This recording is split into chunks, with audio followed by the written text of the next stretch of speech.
You are lying flat on your back, staring at the soft shadows across your bedroom ceiling, and your heart is beating like you just ran a mile. But you haven't moved an inch. Your phone sits face down on the nightstand, still warm from 3 straight hours of scrolling, searching, and calculating. You are trying to solve a problem that hasn't happened yet. You are rehearsing conversations that may never occur, anticipating disasters that exist only in your mind, and weighing choices that aren't even on the table today. Have you ever felt your own peace dissolve in a single silent hour of overthinking? It feels like preparation. You tell yourself you are just being responsible. You tell yourself that if you run through every worst-case scenario right now, you won't be caught off guard when tomorrow comes. But let me ask you something. Has a single late-night anxiety session ever actually protected you? Or did it just leave you exhausted, drained, and completely unprepared for the real day waiting for you when the sun came up? Notice how your shoulders just raised toward your ears thinking about it. We do this every single week. We treat our minds like a war room, building emergency plans for a future we cannot see. And while you are mentally sitting in a boardroom 10 years from now, or a hospital waiting room 5 years from now, or a bank office 6 months from now, life is passing you by, right now, in the present. You miss the quiet laughter of your children at the dinner table. You miss the warmth of your morning coffee. You miss the simple, steady presence of the people who love you. Because your body is in the room, but your mind is stranded somewhere in the fog of next year.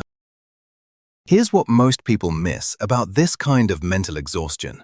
This is not a flaw in your intelligence. This is not a failure of your character. This is not proof that you lack discipline. This is the quiet, heavy sign that you are trying to carry tomorrow with today's strength.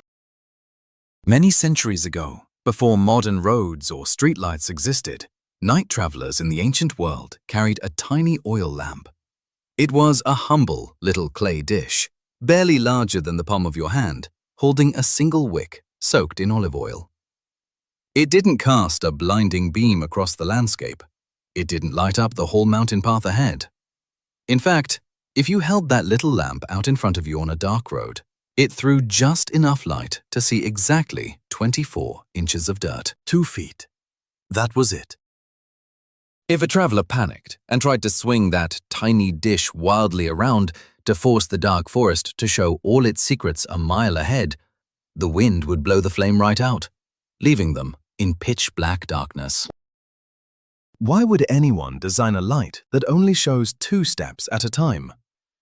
Hold that image in your mind, because the reason behind that tiny clay lamp contains the exact key to unlocking the cage of your overthinking. 2,000 years ago, long before screens or notifications or retirement accounts existed, a crowd gathered on a grassy hillside above the Sea of Galilee. If you could step into that crowd, you would not see wealthy investors or comfortable executives worrying about investment portfolios. You would see fishermen with salt-crusted skin, tenant farmers with dirt deeply embedded under their fingernails, and mothers holding hungry infants in faded linen shawls. These were people living under the heavy iron boot of the Roman Empire. They were crushed by exorbitant taxes. They lived harvest to harvest, rainstorm to rainstorm, loaf of bread to loaf of bread. If a drought hit, their children didn't eat. If a tax collector came, their family land was gone forever. Talk about real reasons to overthink. Their anxiety was not hypothetical. It was raw, immediate, and terrifyingly practical. They sat on that green grass, staring up at a young teacher from Nazareth, waiting for a political revolution, or a complex financial strategy, or a promise of immediate relief. But he did not give them a 9-step master plan for the future. He did not tell them how to outsmart the empire, or hoard grain for the next 10 years. Instead, he pointed down at the bright wild lilies swaying in the breeze at their feet. He pointed up at the sparrows, gliding effortlessly through the mountain air.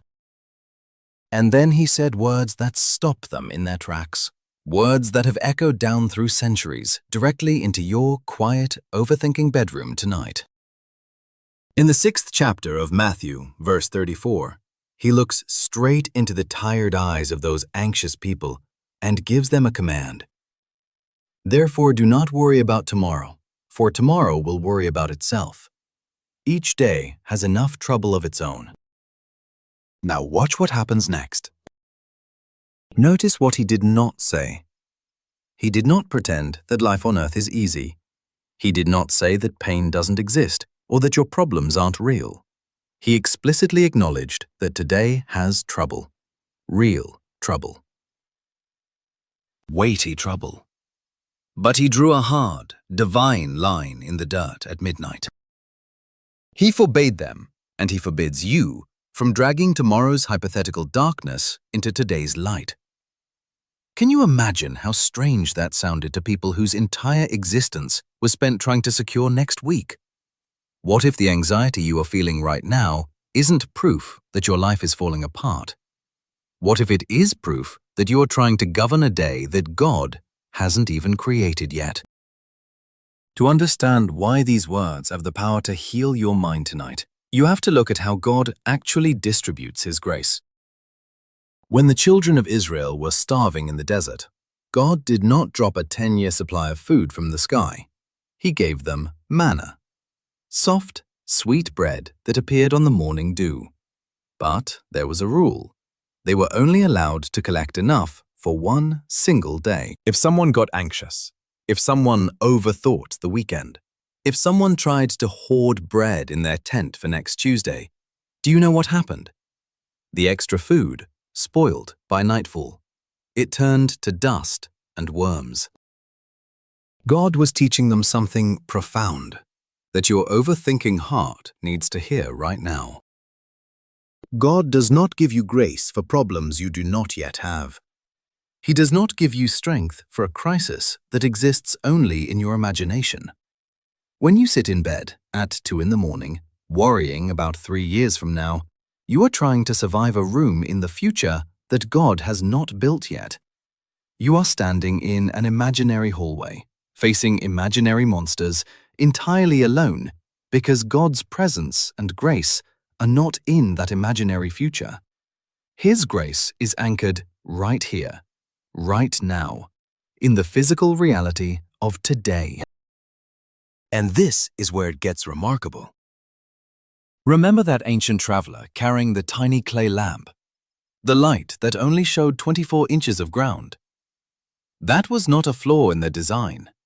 That was a masterclass in intimacy. If God gave you a spotlight that illuminated the next 20 years of your life, you would look at the roadmap, decide you could manage it on your own, and walk away from Him. You would rely on the blueprint instead of the builder. But when the lamp only lights up the next step, you have no choice. You have to stay close to the light. You have to reach out your hand and hold on to the one walking beside you in the dark. Overthinking happens when you demand a 20-mile spotlight, but God insists on giving you a 2-foot lamp. God is not asking you to conquer next year. God is not asking you to solve next month. God is not asking you to secure next week. He is asking you to trust Him for this single breath. So how do you actually take this ancient truth and heal the anxiety in your chest tonight? How do you stop the endless loop of overthinking when your mind starts racing? There are 3 simple, practical steps you can take starting right now. First, build a 24-hour mental boundary. When your mind starts wandering into next month or worrying about how a financial situation will play out 6 months from now, pull your attention back to the current solar day. Ask yourself one grounding question. What is required of me in the next 12 hours? Not next year, not next week, just today. Eat today's meal. Pray today's prayer. Handle today's phone call. The moment you confine your mind to the current 24 hours, The overwhelming mountain shrinks into a manageable path. You can carry 24 hours of weight. God made your shoulders for that. Second, conduct a control inventory. Overthinking is almost always a desperate attempt to control things that are completely outside your power. Take a piece of paper or open a note on your phone. Draw a line down the middle. On the left side, write down the things you can actually control today. Your attitude, your words, your effort, your prayers. On the right side, write down the things you cannot control. Other people's reactions, future economic changes, medical test results, or tomorrow's outcomes. Look at that right column, read every single item out loud, and pray a simple prayer. Lord, I lay these down. I surrender what I was never built to carry. Third, take the small lamp step. Whenever you find yourself trapped in a mental loop of anxiety, break the paralysis by taking one tiny, concrete physical action in your immediate environment. Make your bed. Wash a single dish. Send one encouraging text message. Step outside and feel the cool night air on your face. When you move your physical body in the real world, you break the hypnotic grip of the imaginary world your mind is creating. You stop staring into the distant dark forest and you look down at the 2 feet of light right in front of you. Sit with that for a second. You do not need to have your whole life figured out by tomorrow morning. You do not need every answer, every solution, or every guarantee before you can rest. Keep these 3 truths close to your heart tonight. First, the factual truth. Worry does not empty tomorrow of its sorrow. It only empties today of its strength. It changes nothing about the future, but it steals everything from the present. Second, the personal implication. You are exhausted not because your life is too hard, but because you are trying to live tomorrow without the grace God hasn't released yet. The moment tomorrow actually arrives, the grace will be there waiting for you. And third, the emotional truth that changes everything. God is already standing in the tomorrow you are so terrified of, but He is holding your hand right now, in today. He has never dropped you. He has never failed you, and He is not going to start now. Which of these 3 practical steps do you need most this week? Tell me the number down in the comments. I would love to pray over your response tonight. Rest your head. Drop your shoulders. Let go of tomorrow.